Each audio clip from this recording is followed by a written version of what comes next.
ថ្ងៃទី3មីនាលើក25ចូលមកដល់ក្រមលប់សននិធិភាពដែលមានប្រាសាទថ្មជាតិមកលទុងជាតិខ្មែរបកវិចបកវិចលើកកម្ពស់យ៉ាងត្រដែតដាស់ដួងចិត្តយុវជនឲ្យក្រោកឈរទូទាំងខេត្តស្នាមញញឹមអប្សរានិងក្បាច់កុលបុកតដល់រឹងមាំសំនៀងបេះដូងវែងដែលលោកដល់តាតែងចងចាំទេមកដល់ដៃយើងជាកូនចៅចំនួនក្រោយយុវជនពុះពីមិនត្រូវបណ្ដោយឲ្យសាបសូន្យឡើយ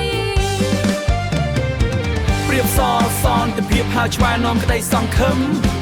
បេះដូងយើងលោតក្នុងចង្វាក់ប្រលឹងដូនតា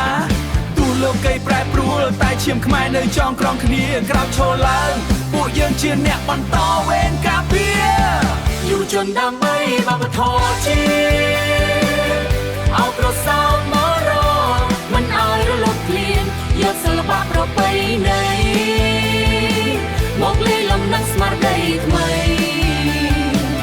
2026យើងសន្យាពីបាត់ហាត់ដី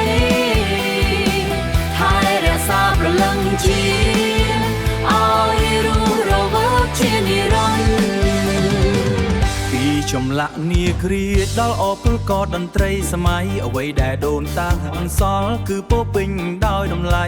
យើងឈរនៅទីនេះមិនមែនគ្រាន់តែជាអ្នកមើលតែជាកម្លាំងចលករ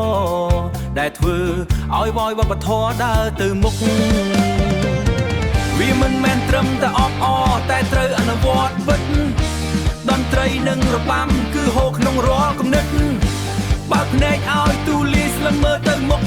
វប្បធម៌មិនអាចស្លាប់ព្រោះយើងមិនព្រមចោះចាញ់យុវជនដើម្បីវប្បធម៌ជាតិ